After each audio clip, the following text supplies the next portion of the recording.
Olá, meu irmão, minha irmã. É uma alegria muito grande estarmos juntos aqui novamente para mais uma aula da nossa Escola Bíblica Dominical, nessa série que é intitulada Deus, Somente Deus, Estudos sobre os atributos do Criador.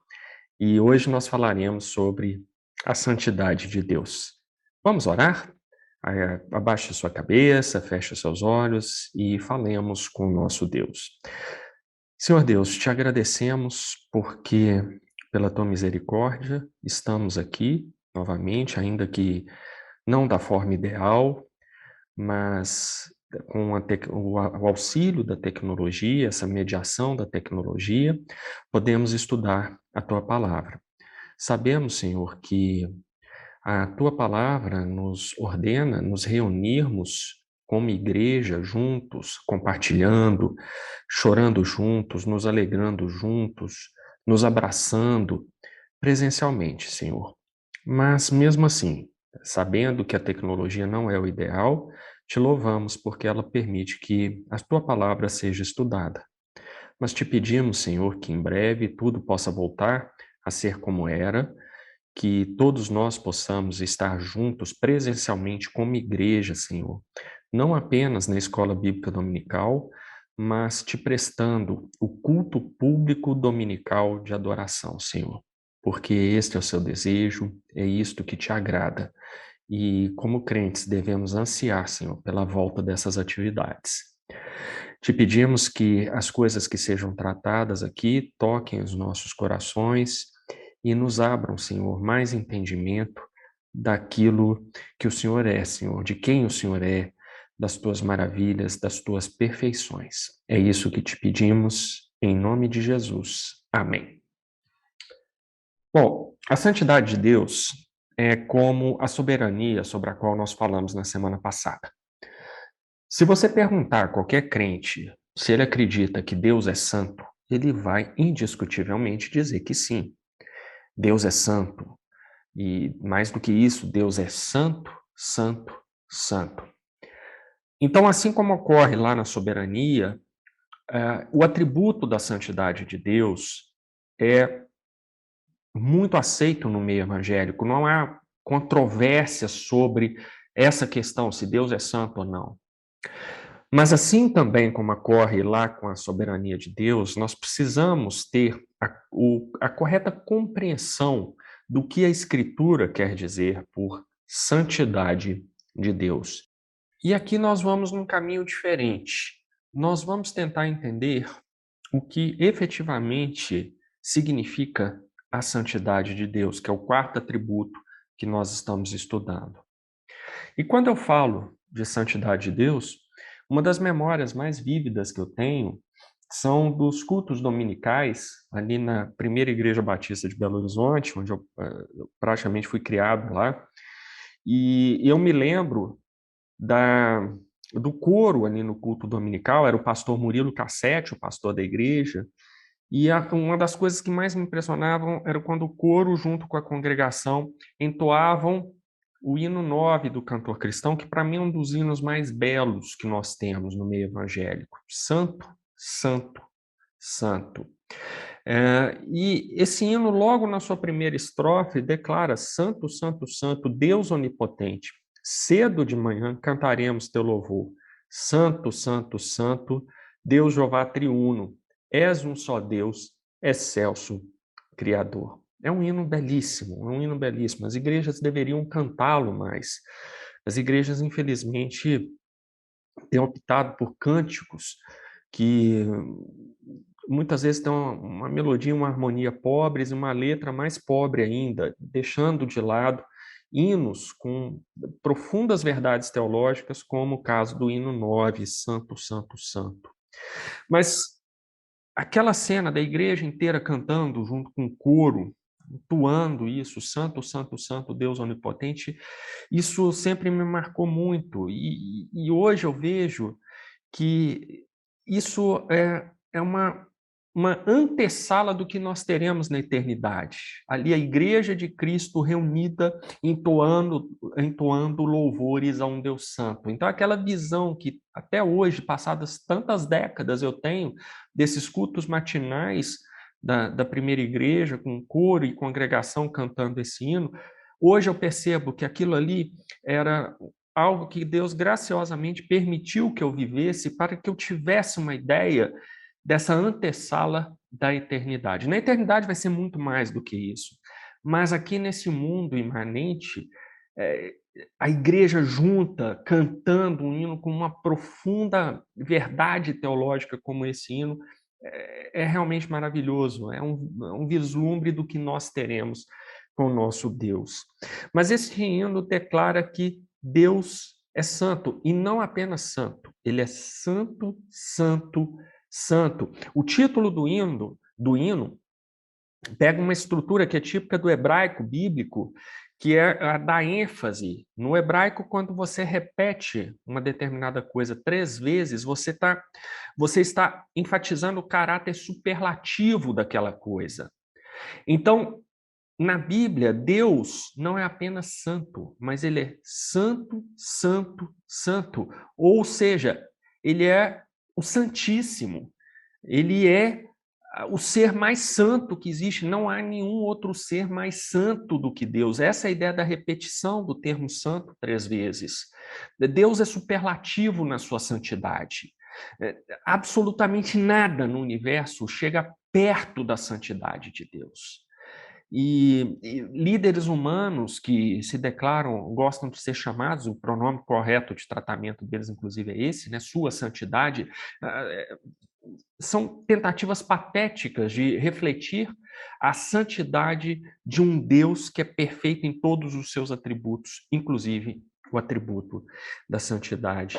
Então, esse hino é feliz até no seu título, porque ele exalta esse caráter superlativo da santidade de Deus.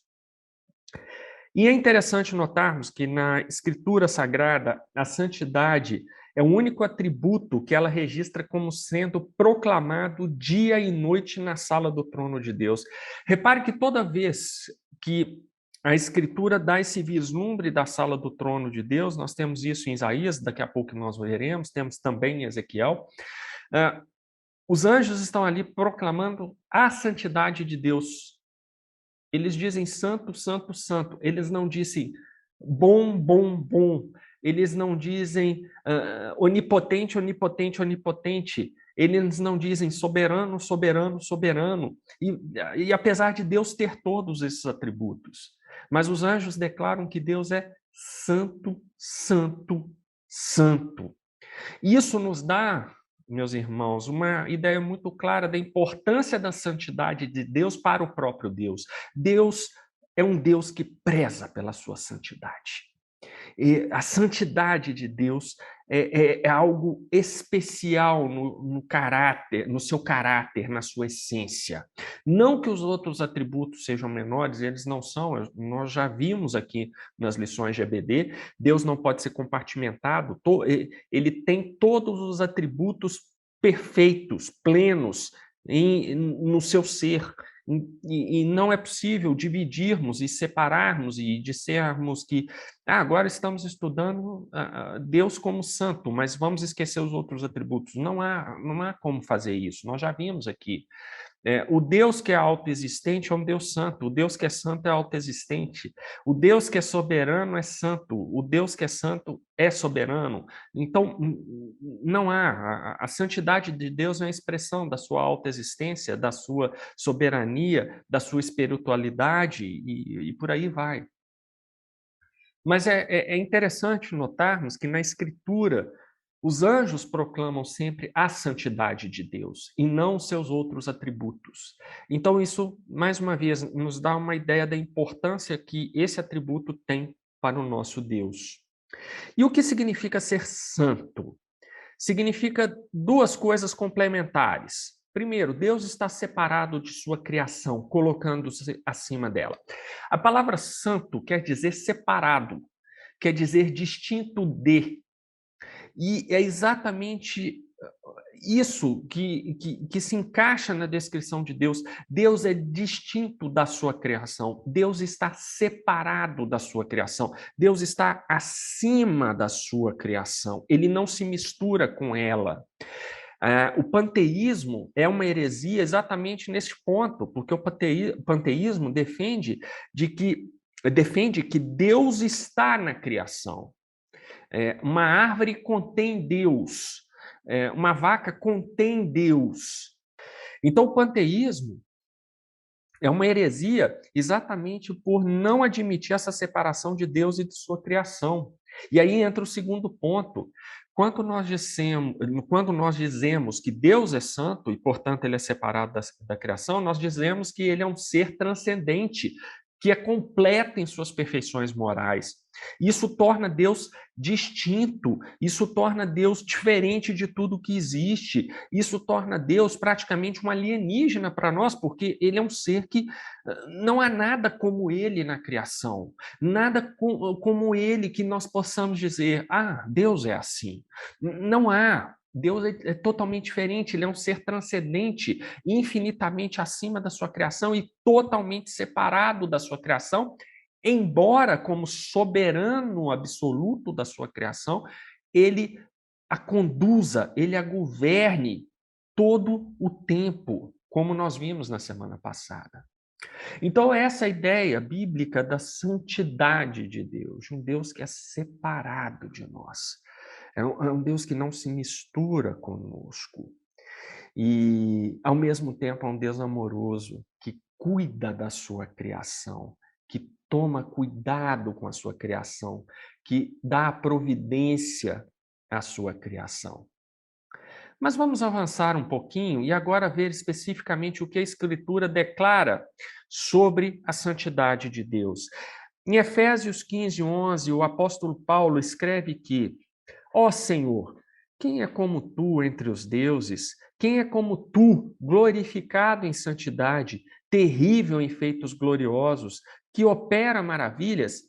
Veja, o apóstolo está enfatizando exatamente esse ponto que eu acabei de mencionar. Quem é como Deus em santidade?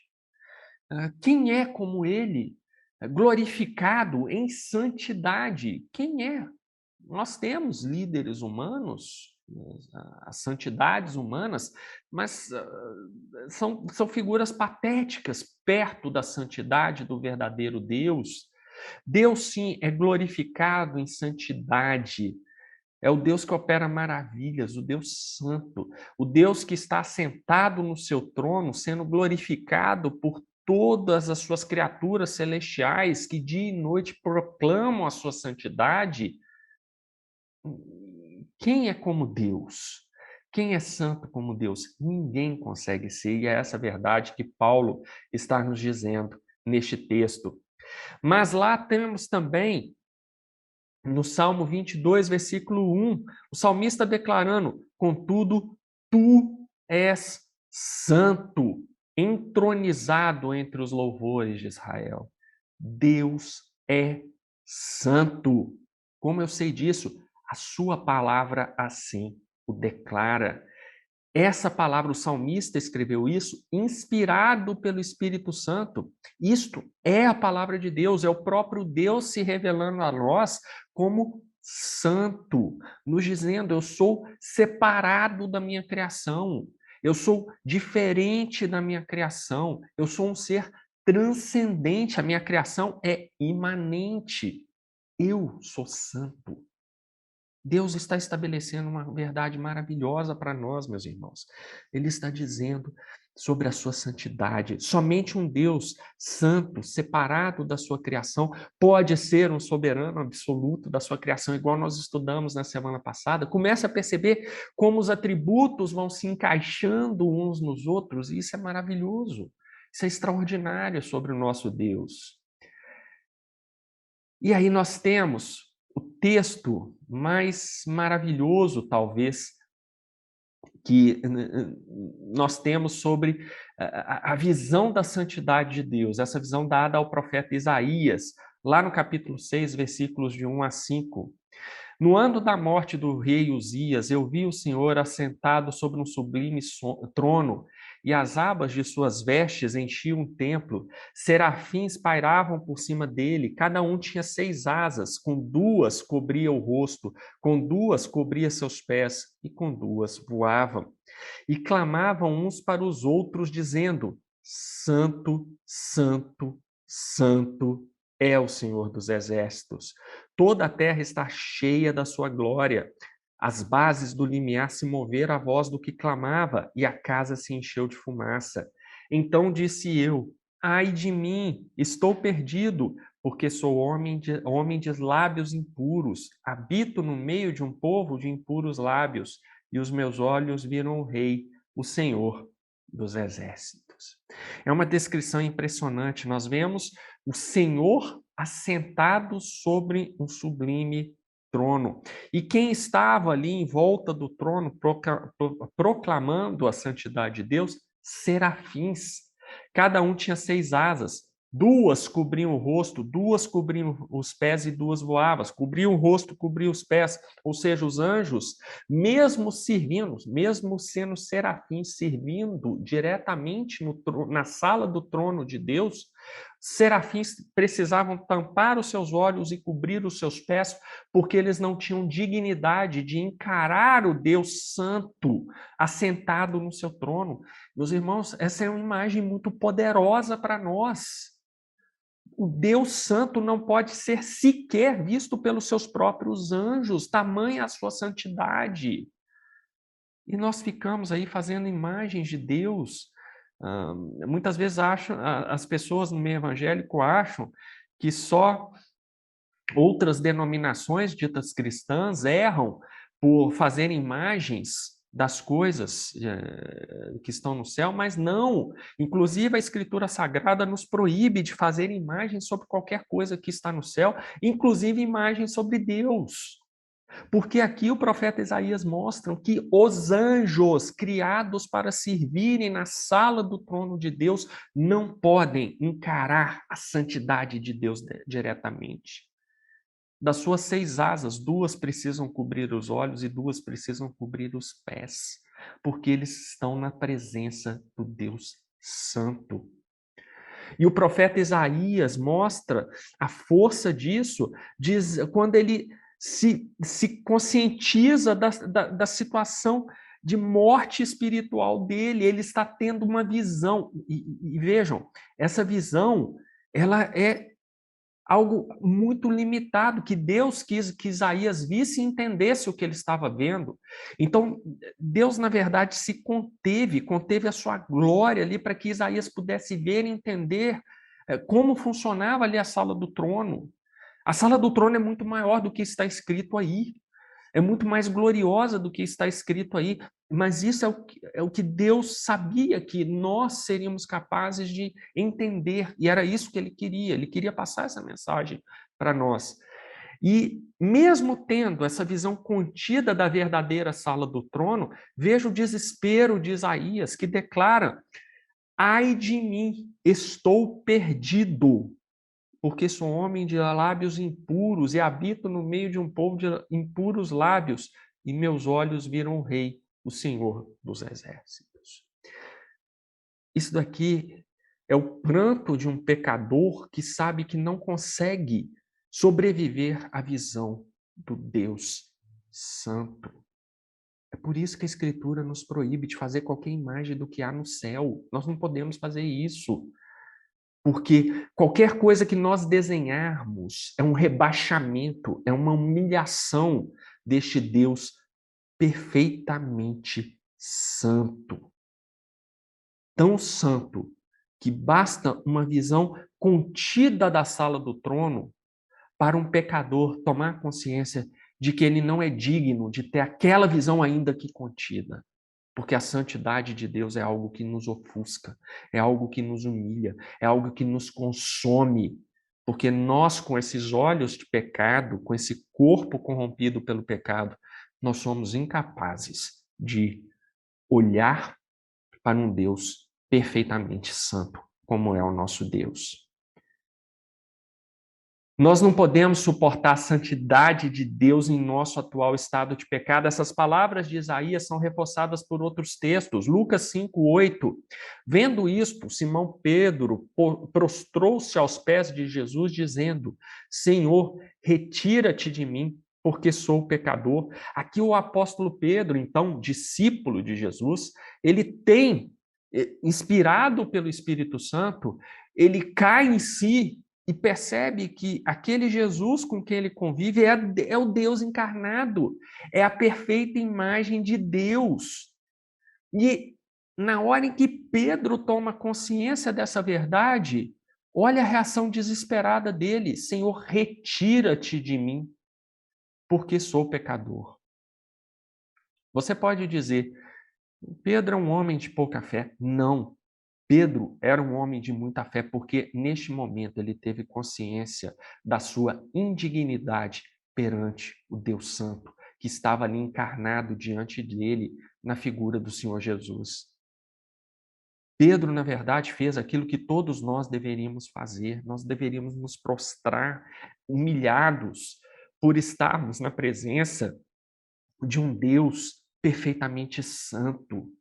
E muitas vezes nós chegamos dentro dos santuários das igrejas e brincamos e lanchamos e ficamos mandando mensagens nos nossos celulares como se Deus não estivesse ali, como se nós não estivéssemos na presença de um Deus infinitamente santo. Pedro teve uma consciência que falta a muitos de nós evangélicos hoje em dia.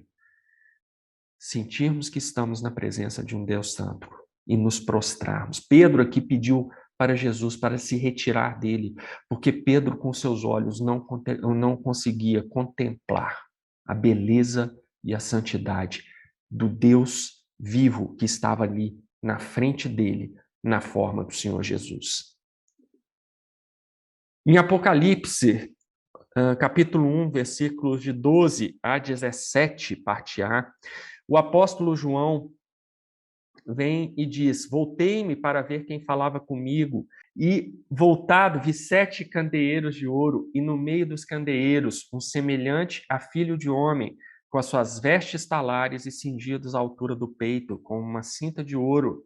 A sua cabeça e cabelos eram brancos como a alva lã, como a neve, os olhos como chama de fogo, os pés semelhantes ao bronze polido, como que refinado numa fornalha, a voz como a de muitas águas. Tinha na mão direita 7 estrelas, e da boca saía-lhe uma afiada espada de 2 gumes. O seu rosto brilhava como o sol na sua força. Quando o vi, caí aos seus pés, como morto. Veja, o apóstolo Pedro está tendo a visão do Senhor Jesus glorificado, do Senhor Jesus no lugar em que ele está hoje, se preparando para voltar e reinar conosco aqui na terra. Mas Pedro tendo essa visão do Senhor Jesus, que de novo é uma visão de uma glória limitada do Senhor Jesus, porque o apóstolo João, melhor dizendo, era um pecador, estava com seu corpo humano, com seus olhos humanos, e ele não podia ver a verdadeira glória do Senhor Jesus. Então Deus permitiu que ele, nesta visão, tivesse um vislumbre dessa glória do Senhor Jesus. E mesmo com essa glória contida que João pôde ver, olha a sua reação. Quando o vi, caí a seus pés como morto. Nenhum de nós poderia contemplar o Deus vivo em sua santidade infinita sem cair morto. É por isso que a Escritura declara que ninguém jamais viu a Deus, porque nós não conseguiríamos. Esses nossos olhos, esse nosso corpo contaminado pelo pecado, não subsistiria diante de um Deus perfeitamente santo. Por isso que João aí, tendo uma visão limitada, foi o suficiente, essa visão foi suficiente para que ele caísse aos pés daquela visão, como se estivesse morto. Seguindo aqui, o Deus Santo não se agrada da iniquidade. Veja, seria um contrassenso dizer que um Deus que tem todos esses atributos, que tem esse atributo da santidade, que tem todas essas implicações desse atributo, como nós vimos na Escritura, seria um contrassenso dizer que esse Deus tolera a iniquidade ou que se agrada dela. Mas o que a Escritura declara é exatamente o oposto. O salmista diz lá no Salmo 11, versos 4 e 5, o Senhor está no seu santo templo. Aliás, tudo referente a Deus é santo. A terra que ele deu ao povo de Deus é a terra santa. A palavra na qual ele registrou a sua vontade é a sagrada Escritura. O templo, o céu em que ele habita é santo. O trono em que ele se assenta é santo.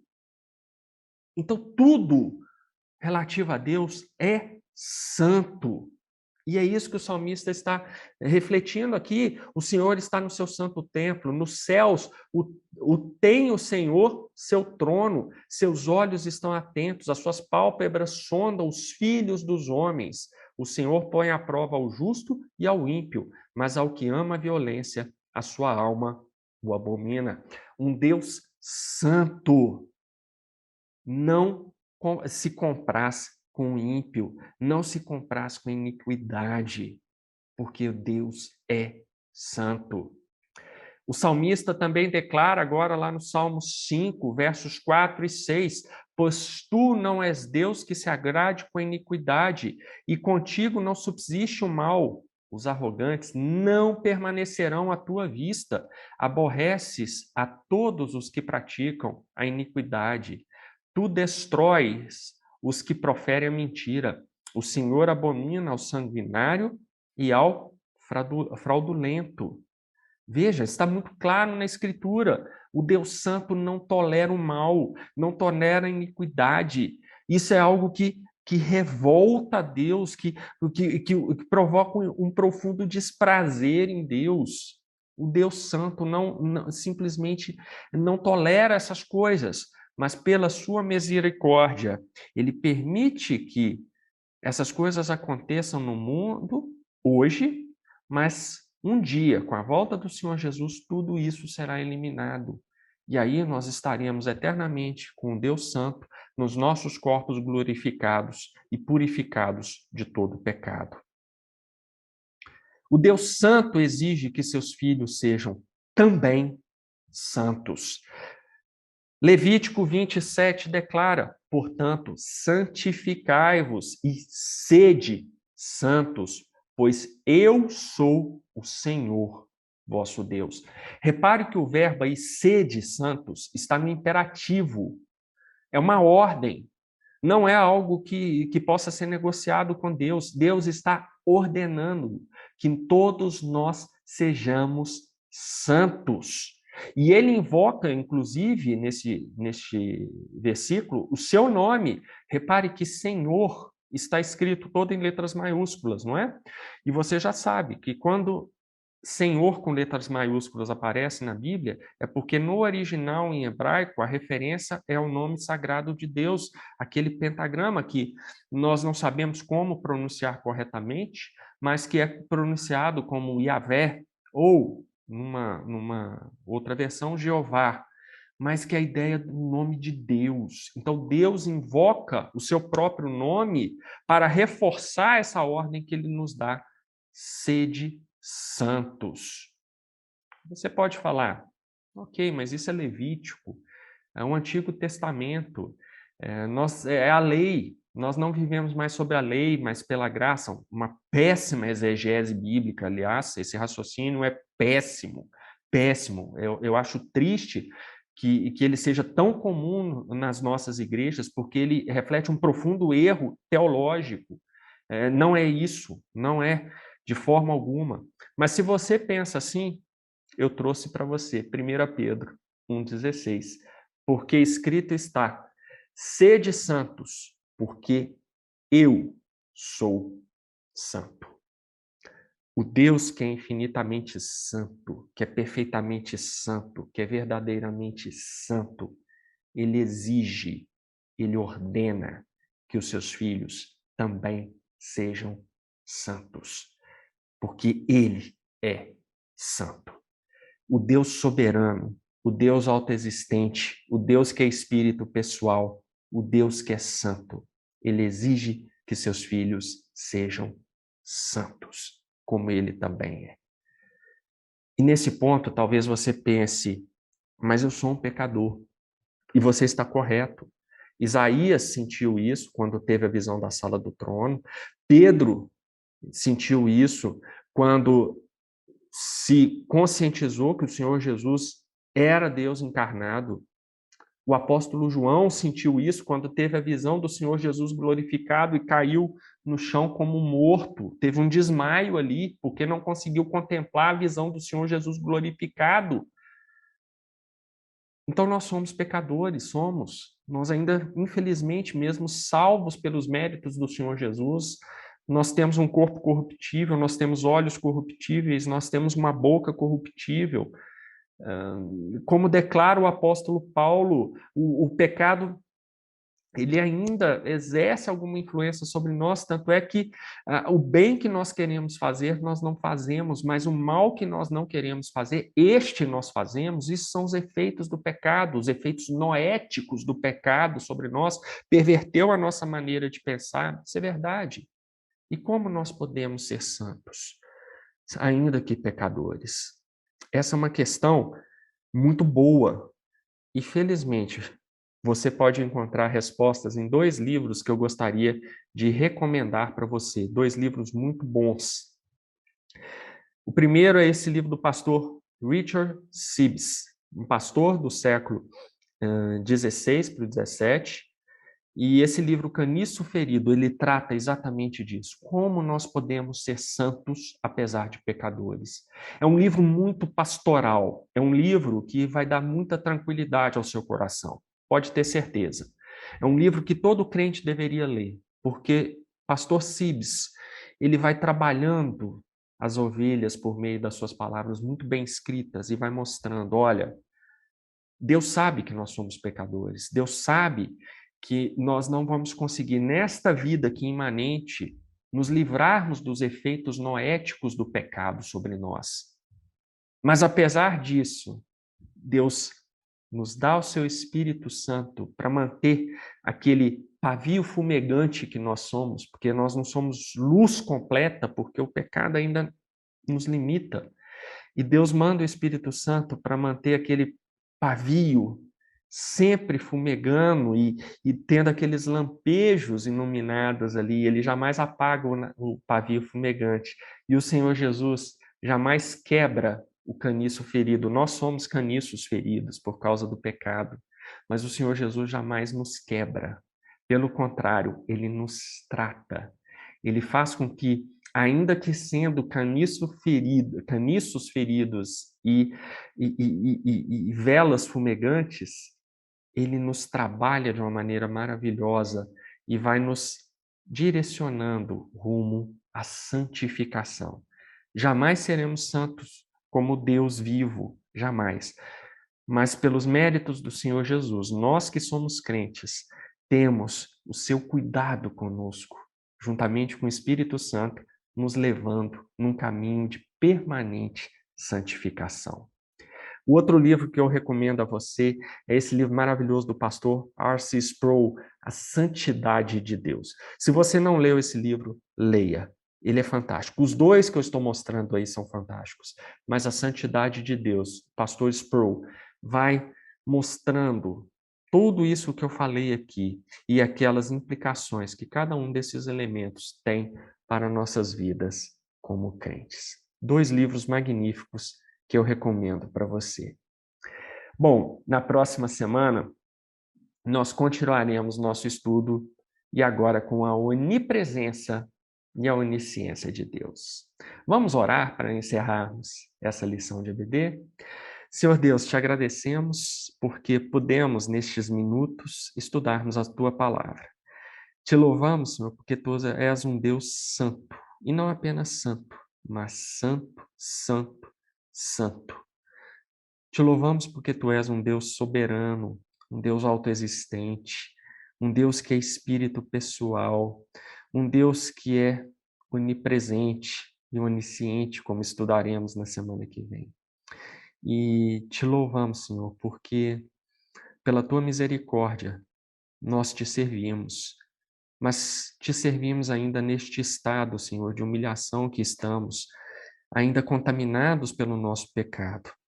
Sabemos que somos salvos pelos méritos do Senhor Jesus, não por nada que tenhamos feito, porque nunca fizemos nada digno da tua majestade, mas pelos méritos do Senhor Jesus, somos resgatados, recebemos o cuidado especial do Deus vivo e te pedimos, Senhor, que neste cuidado especial, tu nos leve cada vez mais neste caminho de santificação, Senhor, para que possamos cumprir a tua palavra e sermos santos, porque o Senhor é santo.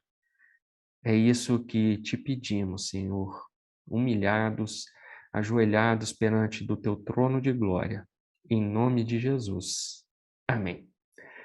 Muito obrigado pela sua atenção e até a semana que vem.